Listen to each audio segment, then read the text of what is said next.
So my question is, if you had all the money in the world, like what would your unicorn bag be? Like if you could go in and get anything in the world, and and not something where it's like, oh, I would get that and it would just sit there, but it's, you know, amazing. Something that you would get but you would use. Do you know what I mean? Hey guys, it's Connor and welcome back to my channel, The Closet. If you're stopping by for the first time, welcome. My channel is a platform where I like to share my thoughts, views, opinions, and anything within the luxury world, especially Hermes, Chanel, Louis Vuitton, whatever it may be, I will have an opinion on it. But today I'm doing a very special video, and this is something that I think is a bit different to a lot of this content that is on YouTube, especially in the genre that I post in. And I'm doing a bit of a Q&A candid Zoom call with a dear friend of mine and fellow YouTuber M from the YouTube channel That's Luxe. Now, just to give you a bit of context, way before I had a YouTube channel, way before COVID, way before the pandemic had ruined everyone and our lives, I one day had fallen down the YouTube vortex watching, you know, all my favorite Luxe YouTubers, and I came across M's channel. Now, I fell in love instantly because her sense of humor, the way she talked about things, I just really connected with it, and we just absolutely hit it off, and we didn't even know each other. Fast forward to today, Em and I have been chatting non-stop on social media, and we've become really close friends, and it's really comforting to have not only a fellow YouTuber, but a fellow Luxe lover where you can share ideas and talk about bags and say, should I get this, shouldn't I? And because I can only speak for me personally, but I don't have a lot of close friends in my personal life who have the same sort of, passion for the luxury world. So it is really refreshing to be able to connect with somebody, regardless that she lives over in Detroit in America, and we were on a 14-hour different time zone. I'm in Brisbane, Australia. I'm 14 hours ahead. She is on the east side of America, so she's in the New York time zone. So she is literally 14 hours behind me. So I'm in the future, but we decided, you know what, let's do a different kind of video. Let's do a Zoom call with each other side by side, and let's just talk about Luxe and, you know, our opinions and how things have changed. So I wrote 5 questions, maybe 6. Yeah, I might 5 or 6. I've written 5 or 6 questions that I'm going to ask Em, and she's done the same for me, and we don't know what the questions are. But if 2020 has taught us anything, it's that we can Zoom, we're going to utilize technology, and we're going to do things differently. So guys, stay tuned, keep watching, and hopefully, you know, this is something that you guys will enjoy. Okay, it's recording? Yeah. Oh my gosh. Oh, no. Okay. Hi guys, I'm here with Connor, and he's from The Closet, and we're doing this collaboration video, and my name is Maria, or M, and this is That's Luxe. Yeah. Hi Connor. Hey, how are you? Very good, how are you? This is so fun and exciting. I know, this is actually so fun. I did not realize how fun it would be. It's like, I feel like we're on a TV show. Right? Oh my gosh. Okay, so I've written some questions for you. Now, I'm going to have to look down at my phone because I can't remember them off the top of my head. But I've been watching your channel way before I even had a channel, way before COVID even existed.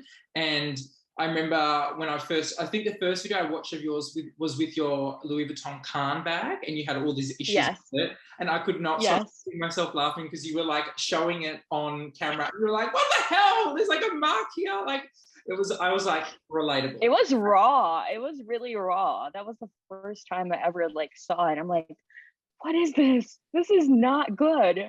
You were like, okay. So the first question I have for you is, now you have an epic collection of like Chanel bags, Louis Vuitton bags, you got some Gucci and all these other different types of things in there. But do all your bags fit a certain kind of purpose, or do you just get them because you like them, or is it a mix of both? Like, what's the go? I feel like it's a mix of both, actually. Yeah. Before I feel like I started my collection, there was a point in my life where I was like, okay, I need this bag just because Hey June was talking about it, or Jerusha Couture, or something. Yeah. So I kind of fell in love with it, and then it moved on to being like, oh, there's a purpose for this bag. I need it for going out, or, you know, Yes. Okay. casual. So it's a mix of both, but I feel like now my collection is actually more curated because I've let some pieces go that are no longer working for my lifestyle, Yeah. which is pretty good. Yeah. I was going to let you ask me a question, but because you've mentioned the pandemic, my next question was, has the pandemic changed the way you use your bags? Because I know a lot of people with, like, say, the Pochette Matisse, because it has like the monogram version has the Pochette handle. So obviously people aren't going to be taking bags like that up because hand sanitizer, and as soon as you touch that, even the canvas, if you get hand sanitizer on it, can wreck it. So, like, yes. You know, have you? Did you see one of my posts on Instagram about the hand sanitizer? Yes. And I didn't even, okay. So I wasn't even aware that that actually happens to canvas bags until that happened to me. And I'm like, what is this? Like, why is it not coming off? Blah, blah, blah. I reached out to my Louis Vuitton SA and she's like, I don't know where you got that from or whatnot.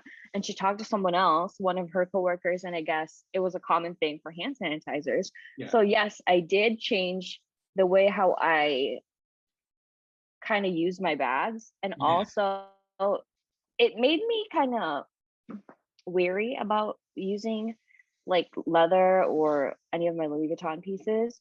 Yeah. So I actually moved on to using my Longchamp pieces because it's easier, more carefree. And I think it also depends on where I'm going. Yes. If there's going to be a lot of people, if I'm going to be handling a lot of items. Also, if I'm just going from my house to the office, I know that my bag is going to be safe. So, you know, I can use whatever bag I want. But recently, actually a couple days ago, we went to the zoo and I used my bum bag. Here she is. Ah, yes. And it was in my son's wagon. And when I picked it up, this whole thing was wet. And I'm like, what the heck? So it ruined this little tab. It has the watermark. I was really sad because I'm really careful with this bag. Yeah, you even got like a bloody Lando on top and... Yes, exactly. Okay, so it's my turn to ask Connor a question. And if you guys didn't know, he owns Conrad's Closet, and it's a consignment store on Instagram. And you have Facebook too, right, Connor? Yeah. Okay, it's on Facebook. He'll link everything below or on his video. I don't know oh, I said in one of my videos, I'll link it above. I completely did it wrong and it put it like at the start of the video in some box at the start. And I was like, yeah, I don't know how to do that either. But he will link, he'll link everything in the description box, in description bar below. Yes. Okay, so my question is, what made you primarily consign Hermes? Is it because it's a huge market for business in Australia or in general, or do you resonate with the brand, or is it both? It's probably the smallest market in Australia with regards to like luxury goods. Like, so yeah, it's popular, but it's not like Louis Vuitton or Chanel or anything like that where, you know, that's obviously the popular choice. And it's primarily, I think, because of the price point, because Hermes is very expensive. And especially when you compare it to like Louis Vuitton, where it's like canvas bags, more accessible, you know, and a lot of the bags like don't hold their value. So yeah, that's primarily why the market is so small. But on the flip side of that, when you're selling bags that are quite expensive, it's just a completely different customer. It's a different type of market. Like, it's just completely different. But the reason why I didn't choose it going in, like I started liking Hermes when I was like a poor university student. I couldn't even afford to buy like... Don't we all love anything expensive when we can't afford them? Come on. Yeah, exactly. Like I couldn't even afford to buy it. Like Zara was like living at large. So like I got into that on YouTube, started watching videos and blogging and reading, and then like I was so immersed in it, and I didn't even own anything luxury because I just couldn't afford it. And yeah, so then when I think I think I got a bracelet for like my graduation present for when I finished university, and it was like, you know, blood to an animal. I was like, I need more. So then I just became so immersed in it, and it was getting to the point where I was like memorizing things that, you know, and I just fell in love with it. And then it wasn't until, so I did a business degree at university, so I never had an intention of opening a business or starting my own business. And everyone was like, oh, why don't you start your own business? And I was like, no, like, I don't know if it's like, I just didn't put the two together thinking, oh, I should start a business that focuses on something I love. I just thought you had to do something, like a business was never something that, you know, tangible. Yeah, exactly. Yeah. So I think I just overall gravitated towards Hermes. I don't know, it's probably my like predisposition to just find the most expensive thing possible, the most like the most furthest, you know, attainable thing ever, and then I just gravitate towards that. I don't know, I love the heritage of the brand. I love the quality. I love that it's so understated, and I like, one of the main things I like is that it's one of those bags where if you don't know the luxury world and you don't know Hermes, you don't know those brands, if you saw that bag, you wouldn't think it, you know, it's a $15,000, $20,000 bag. Exactly. It's a really nice bag. So I like that understated kind of aspect to it. And I think, you know, we all gravitate towards certain brands, and I just, you know, happen to do it with Hermes. Okay, since we're talking about luxury in Australia, that is my follow-up question. So how is it like shopping for luxury in Australia? It's very expensive. Yeah. So expensive. Like, I don't know. I think we're probably, I think I read this somewhere, I saw it in another YouTube video of another YouTuber. Australia, I think we're the second highest country in the world, being the most expensive for luxury goods. You know, say a bag in America is like $2,000. Mm-hmm. Here, the same bag is like $2,500. And it's like, okay, but they're identical, so why is it, you know, and I get with more currency expensive and all of that, but like an extra $500, and say it's like dollar for dollar, everything's the same, it always seems to be we're paying just that extra bit more, you know, the cost of things here. And I think obviously it's probably importing it into Australia because we're so far away, and, you know, the government obviously wants to incentivize people to buy local brands and things like that, so it's within their best interest to then tax luxury places higher. And also, unless you live in a major city in Australia, there's no, you know, I mean, it's probably the same there, but like, there's no stores that you're accessible to buy. Exactly. Even pre-love, like brick and mortar consignment stores, they're in like Sydney, Melbourne, Brisbane, Perth, some in Adelaide, and like that's it. So there's like 4 or 5 major cities you're dealing with, and, you know, predominantly the population lives in a lot of the cities, but then there's all the other people that live in rural towns, small country towns, and like their only option is to buy online through like consigners, or they can try their luck buying like on the fashion house's website. But with items where, you know, they're hard to get, they're not on the website, like especially with Hermes, like they can, like what's on the website is nothing. So you're very limited here. So it's, I'd say it's a very hard shopping in Australia when it's compared to other countries like in the US and Europe. Say if I wanted to buy from Fashion File in America and buy shipped here. So say the item is like, so Fashion File, obviously all the prices are in US dollars. So our dollar is always lower than the US dollar. So 3,000 US dollars is like 4,200 Australian dollars. So you're like, okay. Then when we ship it here, we're charged, basically all included fees is 25% of the declared value, because they will hit us with like the goods and service tax, which is 10%, because our government's like, well, like if you were to buy that in Australia, you'd be paying that. And then they hit us with duties and customs fees. So DHL will charge you another 15% for their admin person to do nothing. And so we pay like more. So we're like, okay, well, like most, like if you're getting like a Chanel mini rectangle in caviar and it's already on Fashion File for like $7,000, 7,000 US dollars or 6,000 US dollars, when it gets here, you're like in the $10,000 range.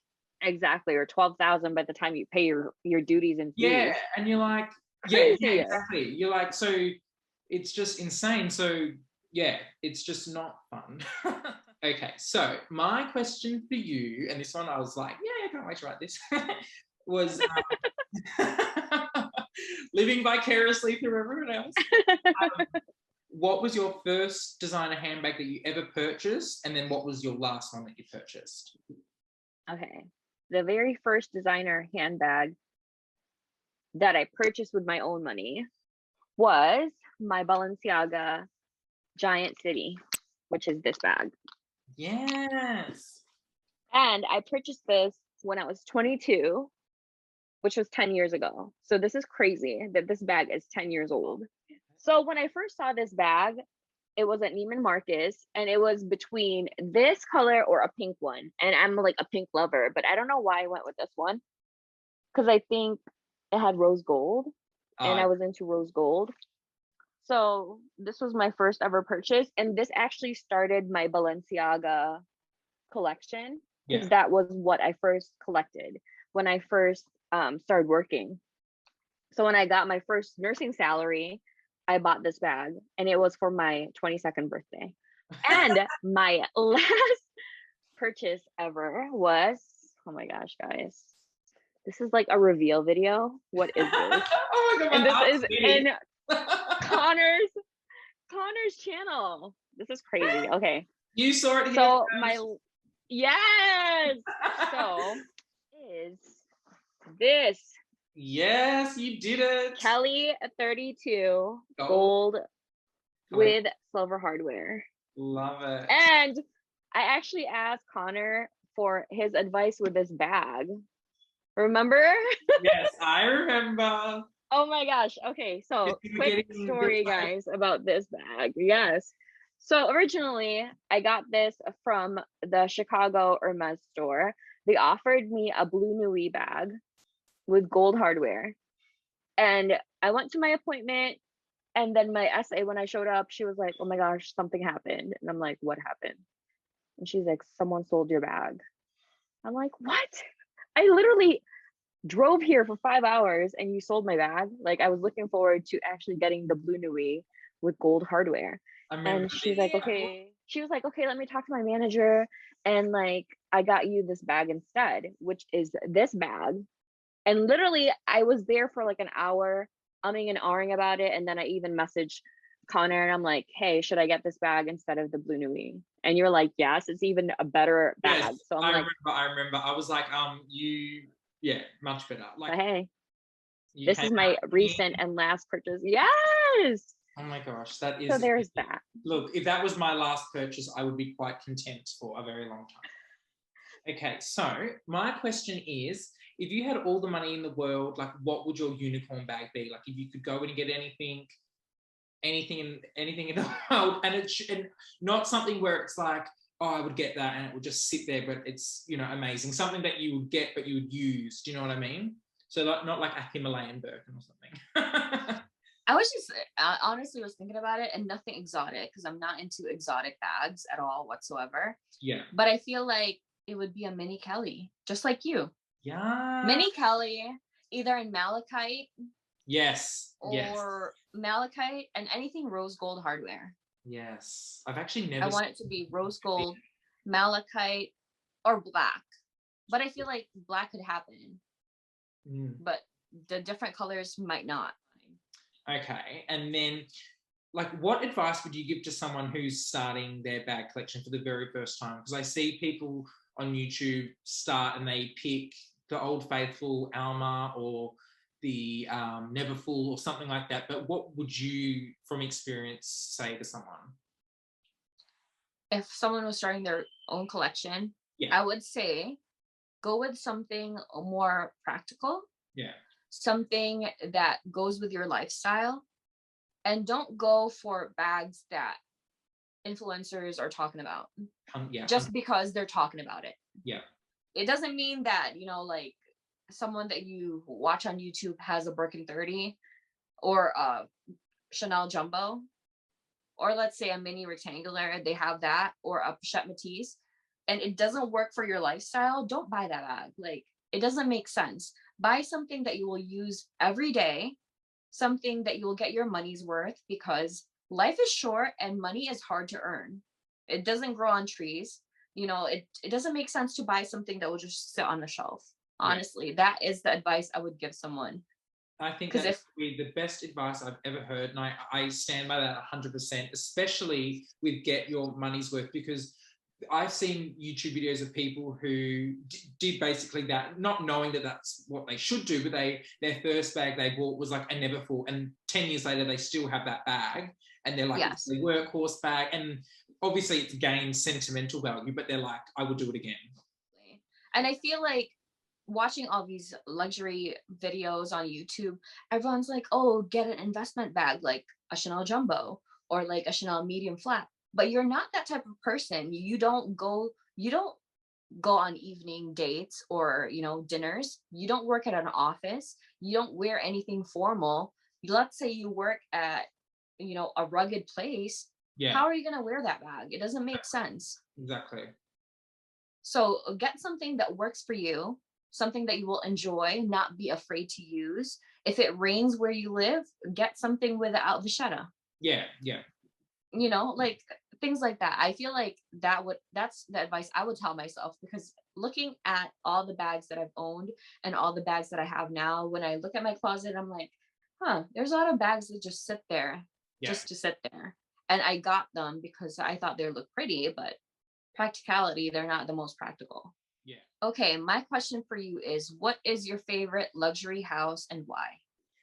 Oh, okay, I'm going to say two, because for two completely different reasons. So Hermes for like the leather bags, and I love the color selection that Hermes have. Like, if you're a color person and you like bags in rainbow, like all different colors of the rainbow, because you want them to pop, you wear all neutrals in your bags, your color, definitely Hermes. And I love that. I love all the blues and I love their neutrals. And obviously the quality is uncompromised. But if I'm talking about practical bags that I enjoy, the collections that they bring out, definitely Louis Vuitton. I agree. I'm 50-50, and I would be lying to myself if I'm like, Team Hermes, that's all I care about, because in reality, I have more fun shopping with Louis Vuitton. I have more fun with their items. Like my monogram Speedy B, that was the funnest thing ever. That I was the most excited getting that bag. It's actually gone for repair, but already Singapore, yes, that's completely another story. But oh my goodness, I know, but all in all, but they were really good dealing with that. But I love all the collections that Louis Vuitton bring out. I love the collaborations that they do, and I don't think other brands do that. Like Chanel doesn't do collaborations like that. No. They will have like a different pastel bag each season. Yay, another purple. Right. And the prices are ridiculous now. Yeah, exactly. And it's then crazy. Hermes doesn't do that. They will release new colors or different styles of bags or whatever, which is cool, and that's their thing. But Louis Vuitton, I love when they do a bag in like a rainbow monogram or the watercolor, like that's fun. And the canvas, it's getting a bit pricey, and LV are pushing the leather bags, which I'm not for that. I like Louis Vuitton because they're canvas. I like that. Correct. I like that lane that they drive in. But yeah, definitely they would be my two picks. I always tell my mom and I tell myself, there's nothing like a Louis Vuitton bag. Yeah. Like Old Faithful. The ease, the comfort, like just the way how it feels. Like I'm a Louis Vuitton girl, like 100%. Yeah. Follow-up question. When shopping for luxury or luxury bags, what are the things that you consider? That has changed, because I used to be like, oh, I like that bag not because everyone's getting it, but I'm like, oh, people are buying it, so it must be really good. Or I really like this bag because it's everywhere, or whatever it may be. That's why with the Loewe puzzle bag, when it came, I was like, oh, like what's, this? And then I tried it on. I'm like, oh, this actually sits really well on me. So I'm 6 foot, so I'm 181 centimeters, and my waist is taller than my torso. So you don't want bags to sit just below your hip, because when you walk, it bangs. You don't want them to sit like up on your chest, because like it's uncomfortable. And when you walk you want it to sit just above your hip. And yes, a lot of bags that are crossbody are adjustable, but some, even on the last hole or notch or whatever, it still doesn't sit right. That bag sits perfectly. It's practical, and it's basically everything I thought it would be. It wasn't. I thought, oh, the zip, like, because mine's the small size, so it's 24 centimeters, and then the zip is in. And I thought, like, oh, like when you open the zip, it's like not enough room. Like, does that make sense? To open it, yeah. No, it's perfect. Like when it's on, I keep it unzipped. I'll just reach in, pull my phone out, reach in, pull my wallet out. It's the most functional, practical bag ever. So when you use something like that, you're like, why am I getting bags that look great, but they're not, like, they're a nightmare to get in and out of. Like, you end up holding your phone, keys, and wallet, and you've got like a packet of tissues and gum, and that's all, you know what I mean? Like, so definitely functionality, that's number one. And also how it actually looks and sits on you, because if you look bad, if you yourself think you look bad wearing it and you're not comfortable, then people will see that. Like, you'll be like, whoa. Exactly. Like, I'm holding this bag and I don't feel comfortable with it. Exactly. And then lastly, how it wears. I'm my own worst enemy, because I hate when bags wear, and I don't mean like with my Speedy, for example, like the little D shackle rings but the bag clips onto, like that's just from the motion of the strap rubbing against it, that wears away. My wallet, I literally use like the monogram key clay or the Damien Abin key clay, and like the gold comes off the zip. Like, I don't care about that. With wear, I care about like how the leather softens, and with Hermes, especially like Clement's leather, it absorbs oil and it patinas. Like, I think people think Vachetta patina and going darker, but Louis Vuitton leathers, if you don't treat them and look after them right, they will absorb the oil and they become really, really, really shiny.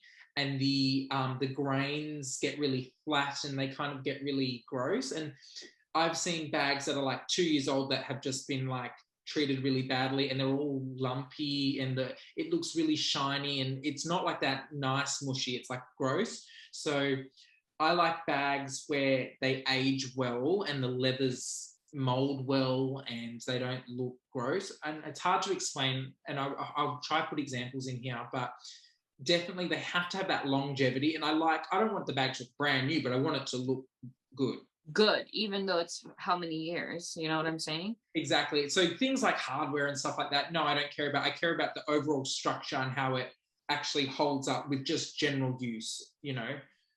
So yeah. Okay, so my very last question for Connor is, you're so knowledgeable with luxury and handbags. When did your curiosity or interest start?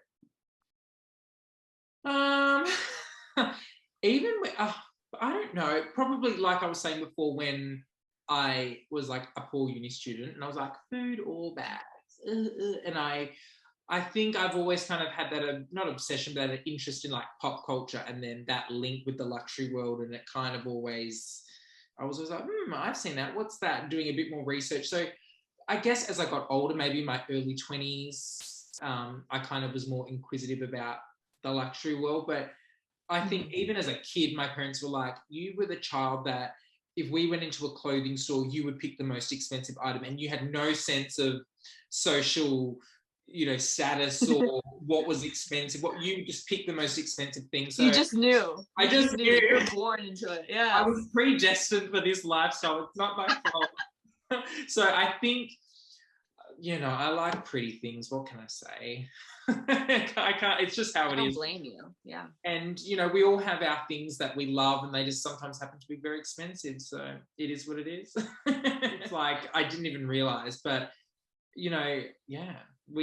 doesn't matter where you live, you have the same interests as someone. And like I said in my intro to this video, that I don't have a lot of people in my, personal life who are into luxury like I am. They're kind of just like, they're like, oh yeah, Connor likes luxury things. But like, if I have a new bag, they're like, oh yeah, cool bag. They don't know what it is. You know what I mean? Exactly. So it's so good to be able to connect with people who are like, oh my God, you got, like with your Kelly, when you were like, it was like, it's a different world, I feel like, with luxury, especially when you find someone that connects with you and knows your interests, especially with this crazy luxury world that we live in. And I feel like this YouTube community is so great about it. Yeah, And yeah. it's actually so welcoming, and it feels like there's no judgment. You know, Yeah. people are not like, you spent 30,000 on, you know, bags or whatever, or 10,000 on this bag, 5,000 on this. Like, no one cares about the price. It's about, oh my gosh, you got your dream bag, or you got this bag. It's great, and enjoy it. Exactly. It's a good community. Yeah, 100%. I'm so glad that I mean, that's how I found you. So I'm so glad that, you know, it just works out that way. Yes, exactly. So always, if you guys want to start your own YouTube channel or open up a luxury page on Instagram, you can leave it down below. And, you know, next time we do it, we could do like a shout out for you guys. Yeah. And always, like, don't be afraid to start something. No. Like, don't be afraid to start something. This community is great. Yeah. And I found Connor. Yes, see, my soul sister on the other side of the world. And, you know, if you're passionate about something, do it. No one will criticize you for doing something that you want to do. You know, it's legal. Like, yes, exactly. No one will. You know, I've only had support. You know, and my YouTube channel, I started with like 5 views, and then, you know, they just. And your last video just got like 21,000. Come on. I know, it's insane. Like, yeah. Yes. So if you haven't already, guys, subscribe to Connor's channel, The Closet. And if you haven't subscribed to my channel, I mean, I haven't uploaded in 10 zillion years. My channel is That's Luxe. Follow us on our social medias. We're going to have the links down below, because we don't know how to put anything here. If you guys want to teach us. We need to watch a YouTube video on how to do that. Exactly. So this has been so much fun. Yes, thanks guys so much, and yeah, hopefully we'll do another video like this soon. Hey guys, thank you so much for watching my Zoom video with Em from That's Luxe. I can let you know that that was probably one of the funnest things I've ever done, and like, I would love to watch other people do similar videos to that. Let me know what you think. Pop it all down in the comments below. And if you are new to my channel and this is the first video you're watching, I would love it if you could... God, sorry guys, it's like 1 a.m. I would love it if you could subscribe and connect. Thank you so much, guys, and I'll see you next time.